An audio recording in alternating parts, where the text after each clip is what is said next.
The following is a production of DallasCowboys.com and the Dallas Cowboys Football Club. How about them Cowboys? Yeah! Go Cowboys!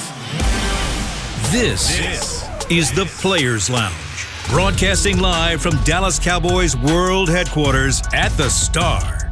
Now, your hosts, Barry Church, Danny McCray, Heckma Harrison, and Newey Scruggs. Players Lounge, let's ride. Let's ride. Barry Church is here. Yes, Heckma Harrison is here. I'm Newey Scruggs. We're talking Dallas Cowboy football with ya for the next 45 minutes right here from the Star. Cowboy headquarters worldwide. Everybody feeling good today. The juice Somebody feeling good today. Look at that spin class scene. Something, nigga. I came out the slopes, man. I came out the slopes. Taos, New Mexico, man. How was it, man? It was very good. Now, I did not get out there and ski. Kids did. Kids are good, man. My kids are good. I had to finish my paper for school, but got done. But beautiful, man. I love just the scene of it. Everything was cool, man. Everything was cool. And then just sitting here doing a paper, bam. Oh. Man, you needed a vacation, Brandin, man. A vacation has done you good. The Look at you, boy. positivity, everything, the energy. He hopped in here. Oh, my Brandin goodness. Cooks is here. So, see, I was one of those people. I did not. The conversations about Chris, I can't say his name, but No. a particular receiver that people were wanting. Yes. I did not want this particular receiver. Even though this particular receiver had a very good career, I'm looking at, no. When I saw Cooks, I'm like, yes. Cooks was the guy that they were trying, that the Cowboys talked about getting. Houston apparently wanted the third, didn't work out. Cooks was upset. Cooks wanted to be here. Yes. Okay, Brandin Cooks wanted to be here. And the Cowboys make the trade for a 5 and a 6, the $18 million salary. Some people are like, Oh, wait, Jerry, Steven went up. No. You go, well, we need you to pay 6. Houston said, fine. So now it's $12 million for a speed guy who's had 1,000 yards for 4 different clubs. And I said to myself, I know Heckma Harrison is down with that. Dude, well, one thing about Houston, I want to say they have mastered the art of making a bad deal because they had the better deal last year. How do you fumble that? All right, and then this year, plus you have to pay, $6 million on top of that. I thought it was a good deal. I thought it was one we should have pursued last season, but obviously that happened.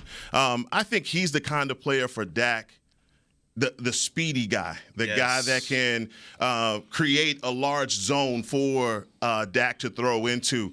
A guy that's been in the league for a long time that's just 29 years old. Yeah, and so you think about him and his career and the type of quarterbacks that he's played for, I think he's going to fit in here nicely.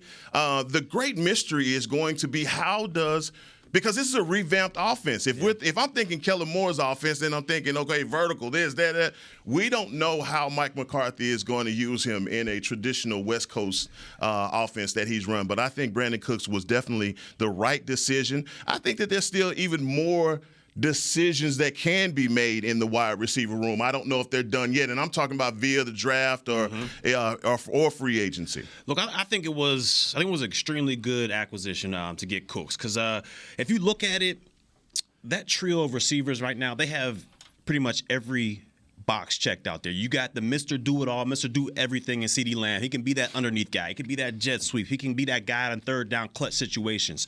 You got Michael Gallup, where I think he'll improve from last year. I mean, he was coming off that ACL. It always takes like a year to get back to yourself. So I think he's going to improve from last year. And he could be your physical, 50-50 ball type guy, kind of go up there, kind of be that possession guy. And then you got your take it off the top receiver in Brandin Cooks, that you just said. That speed, that burner mentality out there. He can open things up for these other receivers out there, all those underneath guys. So I think it was a great acquisition. And most importantly, man, this guy's been consistent. If you look at his whole career, 6 of his, 8 years in the league has gone over 1,000 yards with multiple quarterbacks. So it's not like he had a great guy out there the entire time to throw the ball to. He had 1,000 yards with Davis Mills. Right. I mean, so this guy is consistent out there, and he can bring something to that wide receiver room that they haven't had in a long time, kind of be that father figure out there. So I love the acquisition. Love it. I love it how you and Davis Mills. I know what that means. That's why I say he going to fit in nicely here with what he's had. He can do it with him.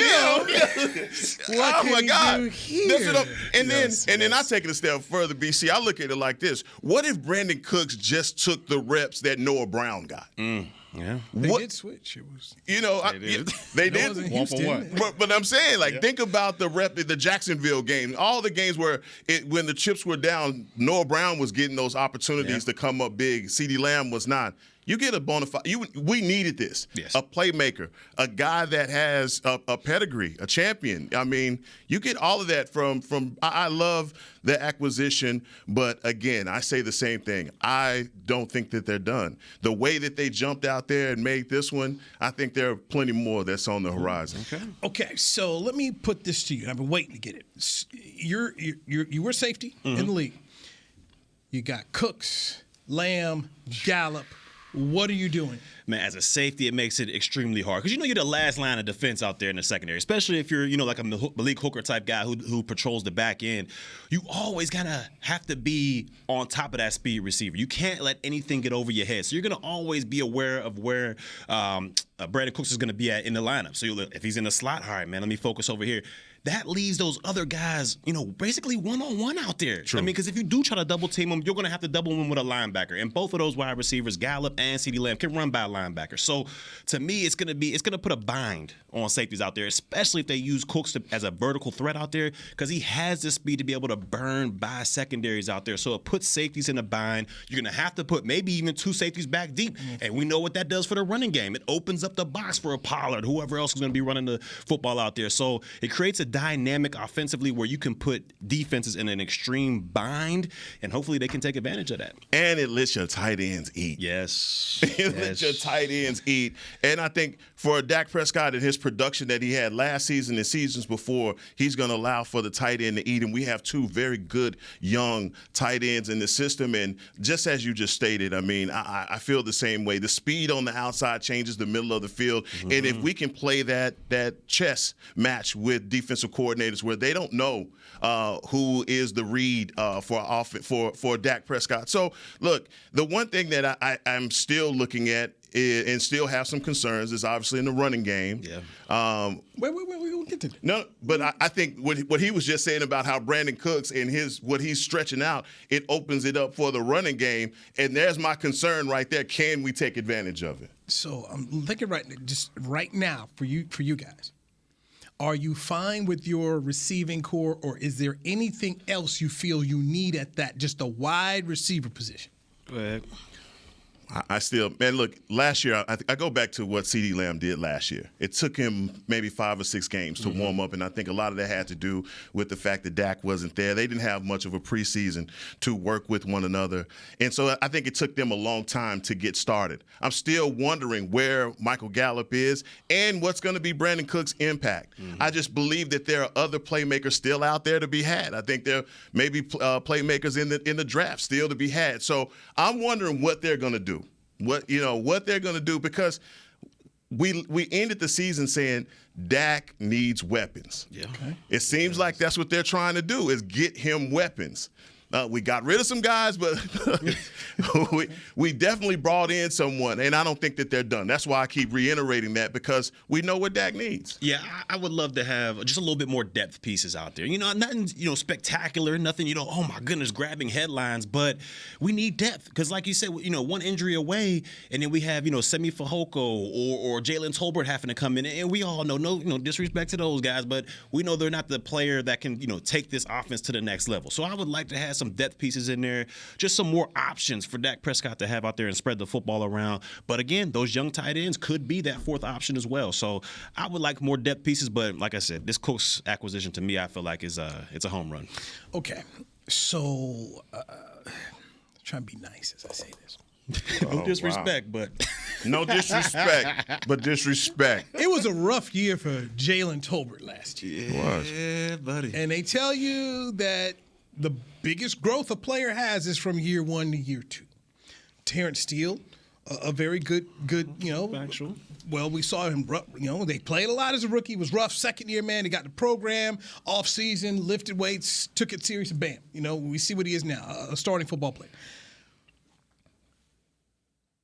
What's our hope for Jalen Tolbert now that you have a Pro Bowler in CeeDee Lamb, a veteran in Brandin Cooks who's been a Pro Bowler and played in 2 Super Bowls.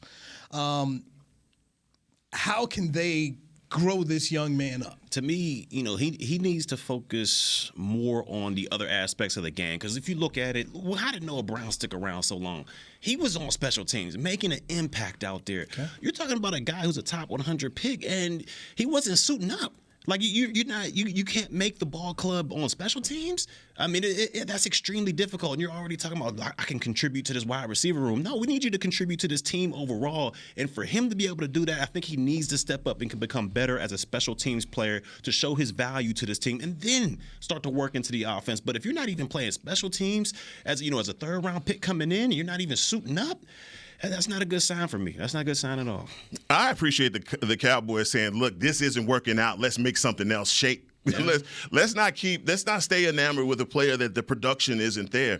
And I mean, come on, Barry. You say it perfectly about contributing in other areas. Obviously, he's never played any special teams. Yeah. Did he do that at Southern alabama? Did he do that?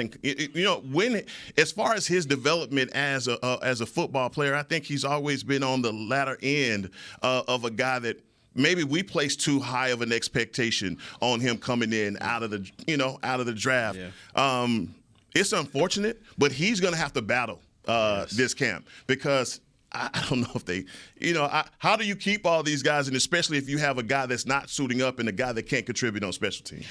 So this is a great. You got to see if we get Will McClay. All right, I hit him up. This is a Will McClay question. Yeah, this is a Will McClay question. I got you, dog. I mean, we talk about the whole development of it. Like, okay, now that you and the staff have saw what happened, and they've admitted, okay, we probably put too much on him or expected more. How do you get the player to where he needs to be?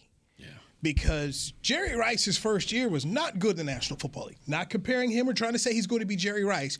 Troy Polamalu's first year with the Pittsburgh Steelers, it was some growing pains. So how do they view him, and how do you get a young guy to realize this is different? I don't know if Jalen Tolbert bought his own hype. I don't know if he thought it would be as easy as it was in South Alabama. Clearly there's a jump, and my man wasn't ready. But I would say this. I don't want to give up on a guy after just 1 year. They say about 3 years, you'll know. Maybe it's 2 now in today's accelerated NFL. But then I just say, I'm kind of getting on the hopium train here. Come on. I re-upped on it. Come on, let's go. I got you. What if the player starts to realize what it takes to play at this level and reaches what they want? Now you're talking about potentially 4 receivers who could help you. In a 17-game schedule, guys are going to get hurt. You're going to need help and depth, which is kind of where I was getting to the whole thing. You need depth. You're going to need more guys. So what are you going to carry? 6 receivers? If he's going to be one of the guys that's going to get kept and potentially be on game day, where does he need to get to in his development? That's, for me, a big deal. He needs it. Can he be that guy? Can he? You don't give up on third-round picks. Around here, they're not giving up on a third-round pick. They're going to keep grinding away on it. But what if you tacoed the pick? I mean, just play. I mean, what if you made it? What if you have a guy that can't get it in the NFL? I mean, whatever it was, it had to be something mental with him and his development. It just didn't pan out. And we saw so many games where he didn't dress out. That's wishful thinking. I mean, all of this is kind of dissecting of here's what you had out of the player year 1. Where do you go? I remember Josh Ball, they talked about him and just saying, hey, look, we looked at him his first year because he had the shoulder injury, was kind of a red shirt. And so this year, kind of all right. And in some ways, his rookie year, and he's still learning. Because, remember the game when my man was out here, almost lost it at the right tackle. And they went, right. Dak go up to Jason Peters. I don't know what he whispered, but Jason Peters got in the game. They ended up winning the game. Yeah.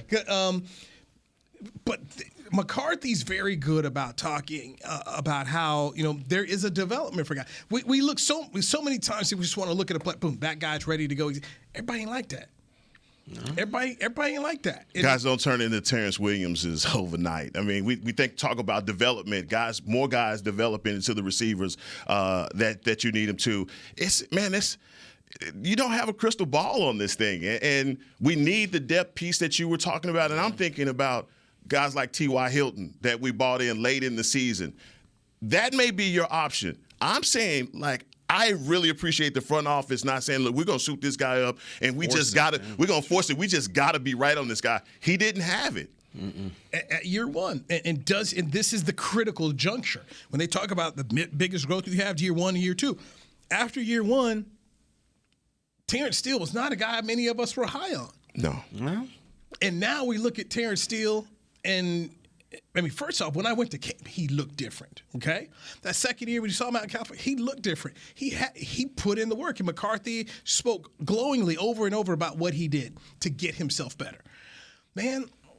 Some people get Tyler Smith got it, and we didn't think so coming out of Tulsa. I mean, but he got it. He got it. Pleasant surprise. Yeah, he got it. So coaching is teaching, and Lord knows I'll never be a teacher, guys. But good teachers can figure out how does the student learn, what do they need to do to grow the student up, and how do you get them? They talk about when Tony Romo got here. You were here with Tony. Yeah. You came in with Tony. I mean, Tony they had to change his throwing motion. Chris Bean, was it David Lee that worked with Tony on the throwing motion here, producer Chris Bean? But they had to work with Tony for a couple years before he was ready to go. Yeah, that's true. I mean, to me, it's just a telltale sign that when your special teams coach kind of wants nothing to do with you on his teams. I mean, usually those guys are salivating over I'll take anybody. Let me get this guy. When they're not willing to put you on the special teams and make you dress for the games, it's a telltale, man. And did he eat the humble pie he needed to eat in order to go? He was waving the towel. So let me ask you this: what type of production are we now expecting from our fourth receiver with Brandin Cooks and Gallup and CeeDee Lamb? What are the numbers that we're expecting? I mean, round numbers doesn't matter. I would love it to be, not as good as Noah Brown was receiving the ball, but it's just his impact. Maybe a catch or two a game, special teams balling on every single one of them. That's what I think as a fourth wide receiver. At least that's when I was playing, it was, that fourth wide receiver had to be a core special teams guy, and he would come in like a Sam Hurd. He would come in and do his thing. Another great name. He would come in and do his thing on offense, maybe 1 or 2 catches here and there, but his main thing was special teams and contributing to the team in whichever way he could. Get Will McClay. Will McClay, so we can help decide that. Let's get our first break here in on the Players Lounge, brought to you by Tostitos. So, a trade for Brandin Cooks, a trade for Stephon Gilmore. Let's dive into the defensive side of things with Heckma Harrison, Barry Church. I'm Newey Scruggs, Players Lounge, brought to you by Tostitos on DallasCowboys.com radio. With Smoothie King's original Angel Food and new Angel Food Slim without added sugar, you no longer have to choose between treating yourself and hitting your goals this summer. You don't have to choose between great taste and feeling great. Because at Smoothie King, every blend is made with whole fruits and no syrups, so you can satisfy your cravings without compromise. The only choice you will need to make is which one is best for you. Try our classic Angel Food or the new Angel Food Slim, blended without added sugar. Smoothie King. Rule the day. Attention Cowboys fans looking for the best shave of your life. There's a new official razor of the Dallas Cowboys, Shave Logic. Imagine not having to buy blades as often and getting more smooth shaves than your old razor, guaranteed or your money back. After more than 10 years of research and over 150 company patents, ShaveLogic is proud to offer Cowboys fans a special offer. For a limited time, visit ShaveLogic.com and get a free $10 gift card with your purchase. Go to ShaveLogic.com now for more smooth shaves guaranteed. Nobody protects you from mayhem like Allstate. You hear that? I'm a torrential downpour. Torrential? What's that even mean? It means you can't see out of your windshield. And if you have the wrong car insurance, you might have to make it rain to fix your bumper. So switch to Allstate, save money, and be better protected from mayhem, like me. Based on coverage and limits selected, subject to terms, conditions, and availability. In most states, prices vary based on how you buy. Allstate Bar and Casualty Insurance Company and affiliates, Northbrook, Illinois. I'm Dak Prescott, quarterback of the Dallas Cowboys. And they snap it to Prescott, who looks right. It's not there. He escapes left. He'll run for a first down. Just like football, when it comes to crypto, it's important to have a team you can trust. With blockchain.com, I know I'm in good hands. Since 2011, they've been trusted by millions around the world to buy, sell, and trade cryptocurrency. Prescott's going to run this himself. Run it up the middle, and he scores. Whether you're new to crypto or an active trader, they've got you covered. What are you waiting for? Get started at blockchain.com. Back to the Players Lounge. Register now for 2023 Dallas Cowboy Youth Camps presented by Invisalign. Athletes ages 6 to 16 are invited to learn from the best this summer at AT&T Stadium or Ford Center at the Star in Frisco. Football camps are led by former NFL players, and cheer camps are taught by current Dallas Cowboy cheerleaders. Save $25 when you sign up for camp by May 12th. Visit DallasCowboys.com/camps. Thank you, Heckma Harrison. We got former Cowboy safety Barry Church with us. I'm Newy Scruggs. Players Lounge brought to you by Tostitos. Our guy Danny McCray is on work. He's on a work mission today. Stuff done. That's why I needed him here today. I needed him because I wanted to know how he felt about some of these acquisitions. So Brandin Cooks, we spoke about him in the first segment. All of us are down, gave it a thumbs up. With that pick, so we're all down with that. So, yes, good trade. Before they got Cooks, they made the trade for Stephon Gilmore, the cornerback from Indianapolis, former Super Bowl winner with the Patriots, former NFL Defensive Player of the Year, and it's making less than $10 million, guys. Unbelievable. Like less than 10? What was it? Like 9 something? Anyway, bottom line is you put him next to Diggs, Gilmore, Diggs. No offense to Anthony Brown. Did a nice job when he was here. Yep. Okay, nice job. This, in my opinion, is an upgrade. Without a doubt, I believe it's an upgrade. And as much as I like that Cooks acquisition, I'm in love with this one. I love this one because you look at Stephon Gilmore, and not only is he a great player, I mean, he's a pro's pro. I mean, you never hear anything about Gilmore. He goes out there, does his job, leaves. I mean, he's a pro's pro out there, and he still can play at a high level. I'm not saying he's a top 3 corner in the National Football League, but I give him top 10. Right. He's top 10 out there. He can play man. He can play zone. His football IQ is off the charts. And not only will he bring that play to the field for the Dallas Cowboys, where you're going to have 2 bookend corners out there that you can just say, hey, go lock up, and we can go send the troops after this quarterback. But I think he can also teach Diggs a thing or two about the game, the little nuances of it, when to guess, when to be on top of routes, when to be able to go in there and not take too many gambles. He can teach Diggs the ropes and the little nuances of the cornerback position, similar to how T.Y. did, CeeDee Lamb last year. So I think this is an unbelievable acquisition. And like you said, they got him, 8-9 million, under $10 million, which is an unbelievable thing for a guy that can still play at a high level. And you put him in Dan Quinn's defense with that pass rush, quarterbacks are going to have to throw the ball out quick. And, man, I love it. I love the acquisition. Dog, I have nothing to add to what you just said. Because you said what needed to be said, BC. Right. Okay? I told you last week, man, I was so ticked off about the fact that we didn't sign Jalen Ramsey. Yeah. That we didn't make that move. I thought that was something easy for us to do. We doubled down, we come right back, and what do? We bring out Stephon Gilmore, and I think we even up the ante when it comes down to cornerbacks in this league. Yeah. One thing that I love about him is, like you said, he played in a system where he had to be multiple. Yeah. So Dan Quinn is going to challenge him also to be multiple. What he does is he brings validity to a defense that's already pretty damn good. Yeah. All right. So I think none of these guys are worried about, the credibility that they get from everyone else, but they're right there on the peak in Dan Quinn's defensive strategy to being one of the top defenses. I think Stephon Gilmore is that guy that adds that piece. Because where do you go now? Exactly. Where do you go now? What do you do? That same thing that we were talking about. What do you do against Brandin Cooks? How do teams try to exploit this defense? The only place you can go sometimes now is in the slot. We got some pretty good slot guys, especially if Jake Luke can come back healthy. Look, we just have options. I love it. I absolutely love this, but I still think, as Danny McCray mentioned before about our defensive line. Yeah. We still have to be really good in this draft, and we still got to be thinking forward. Who's out there in free agency that we can bring in to shore up a defensive line that's already pretty good? Yeah. Gilmore and Cooks played together on a Patriots Super Bowl team. And Cooks was traded to Los Angeles the next year, ended up playing the Patriots again, lost 2 Super Bowls in consecutive years. Gilmore ended up winning the Super Bowl with the Patriots when they played the Rams. By the way, Cooks had a good game for the Rams in that Super Bowl. They didn't score a lot of points, but he had a good game.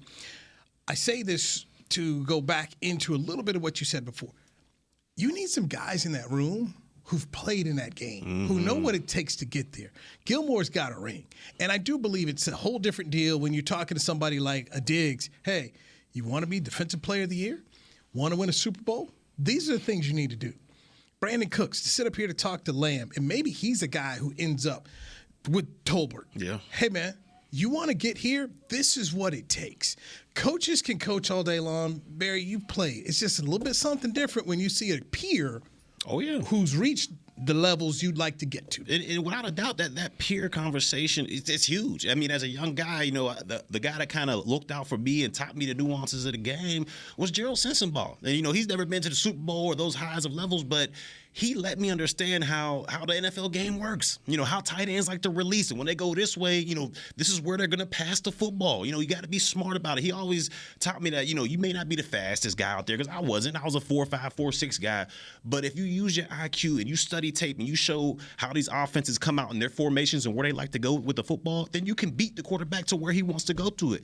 And a guy like Sensenbaugh taught me a lot about the game growing up and was able to, basically prolong my career, because I wasn't the fastest guy out there. So to have a veteran like these two guys have been to the upper echelons. One is Defensive Player of the Year. The other guy's been to Super Bowls, consecutive 1,000-yard seasons. They have nothing but knowledge, and I hope these young guys who are extremely talented, CeeDee Lamb, Diggs, they're extremely talented. I hope they take this coaching not only from the coaches themselves, but from these veteran players that have come from the highest of levels. It can only help their game step up even further. And I don't think people recognize how young the Dallas Cowboys team is. Oh, yeah. They're still a young team. And when you bring a guy in like that, when I'm talking Stephon Gilmore, that's like I said, that's validity. That's a guy that when he talks, you listen, because you know he's been there. He's learned from some of the best in football. Okay. So, to me, I don't think that I've never got the impression that Diggs was one of these guys that needed leadership or needed someone. It's not like that. But I do believe iron sharpens iron. Oh, yeah. And when you have a Gerald Sensenbaugh, somebody that take you under his wing, let's think about this. You come into the league needing, you don't know anything. You need to know the nuances of everything that's going on and off the field. And I'm not saying Trayvon Diggs, again, he has a big brother that's already that and showing him the ropes. But his playmaking ability, his resume speaks for itself. And that, to me, dude, that's huge. That's huge, man. I go back to Amari Cooper. When Amari Cooper got in the room and was the lead dog as a receiver, it changed a lot. It was different than when Des Bryant was there. Oh, yeah.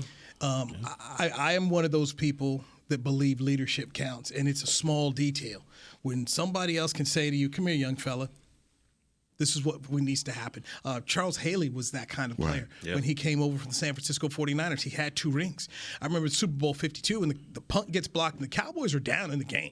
And Charles Haley, the NFL Mike's picked it up. He was talking with Butch Davis like, hey, guys, Butch is trying to help us. He settled things down, and we saw what happened. The Cowboys ended up winning Super Bowl 27, 52-17, but it didn't start good for them. You need guys like that. I'm a big believer in bringing in dudes who have championship experience. Yeah. I think it matters. Been there. Yeah. And once again, McCarthy, he can say so much. Yeah. It's just a different vibe when there's a dude in the room who's with you that you can't bull jive, and they just teach you the way. The Patriots did a great job with that. Rodney Harrison, that was some of the stuff that he did. Was some of the stuff Willie McGinnis did. Hey, man, this is how we do it here. They catch young guys coming in with McDonald's. Hey, man, we see you got McDonald's. This is 3rd day in a row. They count it. 3rd day in a row with you. What are you doing? Mm-hmm. So they set the standard. And, Belichick is a great coach, but you needed dudes in the room that could police it, who could tell guys, you're not meeting the standard. This is what we need. So I like these 2 acquisitions. Let's dive into Dalton Schultz. Because the free agent market has not come knocking at his door. Cowboys put the franchise tag on him last year, made $10 million. The franchise market today for free agents is not paying $10 million to guys. Let's dive into that next with Heckman Harrison, Barry Church. I'm Dewey Scruggs. This is Players Lounge brought to you by Tostitos on DallasCowboys.com radio. Nobody protects you from mayhem like Allstate. You hear that? I'm a torrential downpour. Torrential? What's that even mean? It means you can't see out of your windshield. And if you have the wrong car insurance, you might have to make it rain to fix your bumper. So switch to Allstate, save money, and be better protected from mayhem, like me. Based on coverage and limits selected, subject to terms, conditions, and availability. In most states, prices vary based on how you buy. Allstate Bar and Casualty Insurance Company and affiliates, Northbrook, Illinois. I'm Dak Prescott, quarterback of the Dallas Cowboys. And they snap it to Prescott, who looks right. It's not there. He escapes left. He'll run for a first down. Just like football, when it comes to crypto, it's important to have a team you can trust. With blockchain.com, I know I'm in good hands. Since 2011, they've been trusted by millions around the world to buy, sell, and trade cryptocurrency. Prescott's going to run this himself. Run it up the middle, and he scores. Whether you're new to crypto or an active trader, they've got you covered. What are you waiting for? Get started at blockchain.com. Want to use what the pros use? How about the official men's skincare brand of the Dallas Cowboys, Jack Black? Right now, you can get the Jack Black Starter, a curated collection of Cowboys locker room favorites for just $10 with free shipping. The starter includes 4 Jack Black skincare favorites, plus a full-sized intense therapy lip balm. Go to getjackblack.com/Cowboys and use the code word TEAMJB. That's getjackblack.com/Cowboys. The Jack Black Starter, $10, free shipping. It's Smoothie King's original angel food and new angel food slim without added sugar. You no longer have to choose between treating yourself and hitting your goals this summer. You don't have to choose between great taste and feeling great. Because at Smoothie King, every blend is made with whole fruits and no syrups, so you can satisfy your cravings without compromise. The only choice you will need to make is which one is best for you. Try our classic angel food or the new angel food slim, blended without added sugar. Smoothie King, rule the day. Back to the Players Lounge. This is how we country music party of the year is coming to the Ford Center at the Star in Frisco on May 11th. The Academy of Country Music Awards are always bringing you country music's brightest stars together under one roof, and no one does it country like Texas. Witness history in less than 2 months. Limited tickets remain. Get yours at SeatGeek.com. Luke Bryan coming? I believe so. Jason Aldean? Get your tickets. All those guys. Luke Combs? Yeah, those guys. Chris Beam's going to be there for us? Of course. Oh, there it is. Chris Beam that. be out there? Negative. Come on, man. Come on, Chris. Somebody from the show needs to go represent. Yeah. When is it? When is it? I would go, but May 11th. I mean, May it's a small venue. Yeah, I'm busy that day. I got something tied up. I think I got a wedding that day. Yeah. So golf tournament or something. Yeah, okay. But good luck, everybody else rolling out there. Players Lounge brought to you by Tostitos, Barry Church, Heck Harris, I'm Newey Scruggs. So last year, Dalton Schultz got the franchise tag as a tight end, $10 million. I remember going to training camp. Boy, he spoke to us and he was not happy. So I'm gonna talk about this one time. Then later on, he shut the media off. I don't want to talk to nobody. My man was not happy that he didn't get a contract. Talked to somebody in the front office and they said, "Hey, we offered him. He didn't want it." David Njoku got one of them little crazy deals from Cleveland. When he saw it, I'm like, man, he okay? But people should not be coming close to Travis Kelce money because they ain't Travis Kelce. Exactly. That's just my opinion. And the Cowboys were kind of like, hey, man, we like you, but we don't like you that much. They offered him a multi-year deal. He didn't take it. So, played $10 million for 1 year. Now he's a free agent.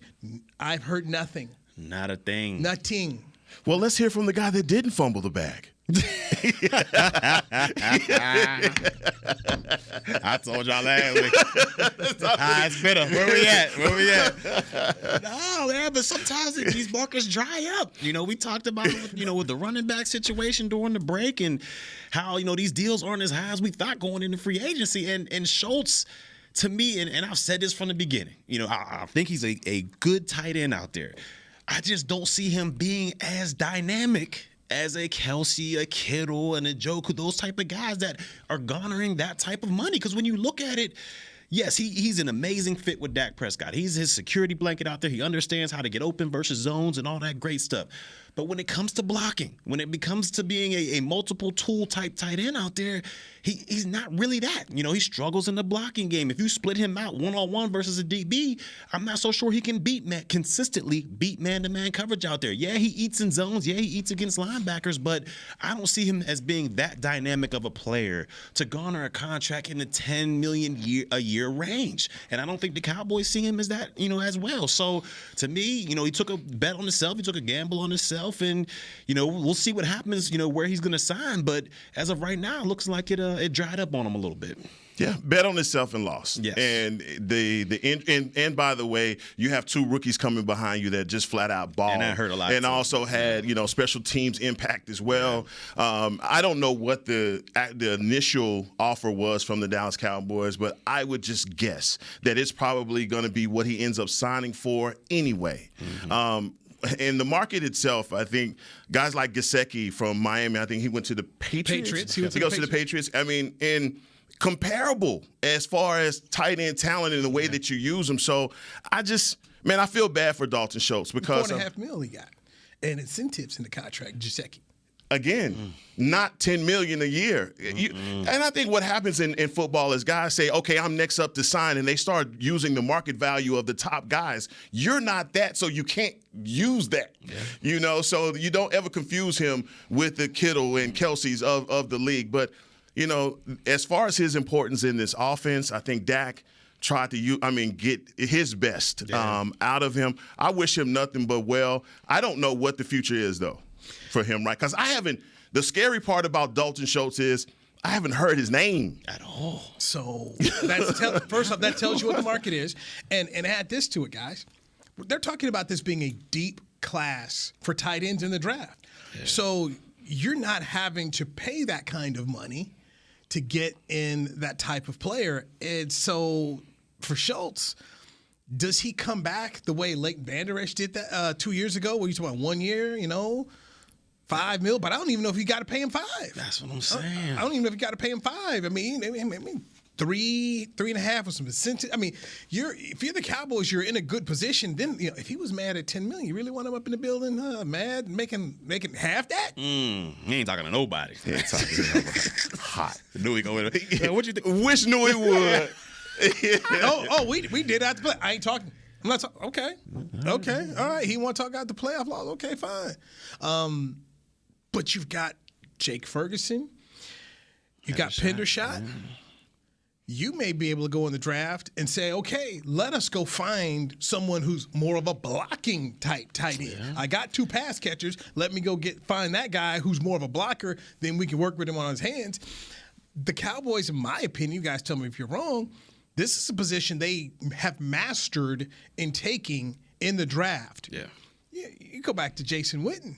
Jason Witten was a 3rd-round pick. Solid. Martellus Bennett. Yeah. 2nd-round pick with Martellus Bennett. Anthony Fasano had a nice career. He was a 2nd-round pick. Dalton Schultz, you drafted him on day 3. You drafted Ferguson on day 3. You got Gavin Escobar. So they know how to find this particular player. So when I look at Dalton Schultz, and it's nothing personal against him at all, they can find another Dalton Schultz. And so that is not me taking a shot at him. And just in today's NFL, you're going to have to sit around here and just say, hey, certain guys, we can save here. We know we got to pay Diggs. We're going to have to pay CeeDee Lamb. We're going to have to pay Micah Parsons. You're going to have to, at some point in time, address your center position in Tyler Biadasz and what you're doing right there. You're going to have to renegotiate Dak Prescott. So where do you find some savings here? Where do you say we'll go a little bit less here and try to get a player to match him and tell Lunda Wells, coach him up right there, tight end spot, man. And one of the best in Lunda Wells in the way that he's coached these guys up. But I just want to go back to what you were saying, Barry, about how Brandin Cooks changes this offense and how valuable the tight end can be, and also looking at the draft at how talented this tight end draft could be at 26. So this is a position for the Cowboys that's very interesting when you say Will Dalton. I don't think he can come back here for 3.5. No, I don't think he can come back here, and especially if the Cowboys go into the draft and get a young tight end. And again, I go back to Mike McCarthy and his offense. We know what he's going to demand from the tight end position. Is he willing to give that up with Dalton Schultz? Because I think in a way you had to, knowing that he wasn't the best blocking tight end you had in that room.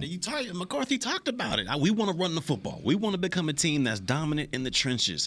And at the tight end position, you're going to need a guy that can capture that edge, that can hold his own against defensive ends out there. And from what we've seen from Dalton Schultz, that's not, the priority of his game. That's not the top of his game is blocking. So, he may not fit into this new McCarthy, type of offense. So I can see them letting him ride. Okay, so tell me this. If you're the player and the agent, So the first wave of free agencies come through, you didn't get got. Mm-hmm. How long do you wait? Until you grab something? Yeah. In my opinion, you want to get out there before the draft, because once the draft comes around, teams are going to be filling up, positions are going to be filling up everywhere, and teams are going to be like, we'll come back to you if somebody gets injured.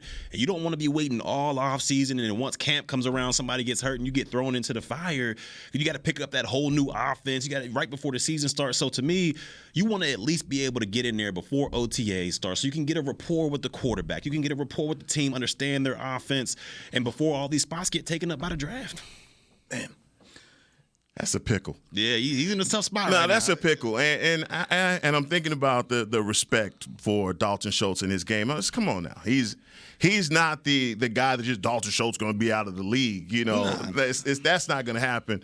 I just think he put himself in a very unique situation by not taking the original deal that was offered and having the cap. This is one of those examples where people hate having the tag placed on you. Yeah. This is when we say bet on yourself. He put that on himself, played under the tag, and now he's without a team, and it doesn't look like other teams are interested in him. I go back to what you were saying about the draft. Man, it's this a lot of talented tight ends. So places like the Chargers, that we think just because what if Kellen Moore has his idea of a tight end, and that may not even be a possibility for him. So look, it's just a unique situation to be in. All right, right before we go, let's go around here and just get our thoughts. Tyron Smith contract reworked, very favorable, a lot of incentives in there. I think it's a good decision, because if you look at it, he plays, he gets more money as he plays. So if he can play all 16, great. D-Mac says, I can't believe they did this. The thing is, like you said, man, it's incentive-laced. It's going to be one of those. It was very favorable for the Cowboys, and you bring him back, and it's the Tyler Smith and Tyron Smith show. So Terror Squad left side. All right, Donovan Wilson re-signed safety. I'm not gonna lie, I was surprised. Even though I think he's a thumper, an enforcer, the type of guy that you want on your defense, but I was surprised at that deal. I was very surprised. But if you look at the contract, you break it down, I think it was 2 years guaranteed, 13 and a half guaranteed. So it's solid. You bring that enforcer back, and you got a solid secondary. Dimensional guys that play. He also has value for you on special teams. Mm-hmm. But obviously, Dan Quinn loves that guy. Love the way he competes. Van Der Esch.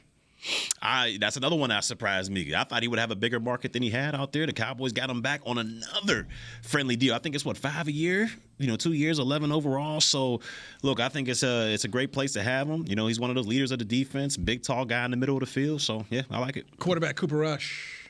Surprised he got his deal. Surprised he stayed. I thought he would have more of a market, especially with the way that these quarterbacks were dropping. All right, and then of course they signed our guy, CJ Goodwin. He's back. So, and the guy I didn't talk about was Ezekiel Elliott, and to me, I think it's real simple. We all on the show get it. Yeah, he had a great run when he was here, great run, but it just ended. And I wish him well, but I think they had to do what they had to do. And we spoke about it on the show. Yeah, when you see guys, I was there when, they let, DeMarcus Ware walk. And then if guys like that, to walk somewhere else, anybody can get guys. Terrence Newman. Yeah, Terrence Newman.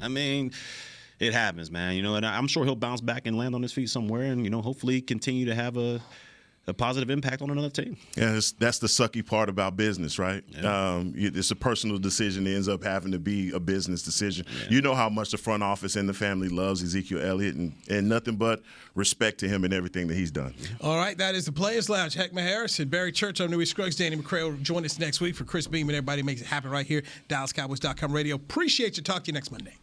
This has been a production of DallasCowboys.com and the Dallas Cowboys Football Club. How about this, Cowboys?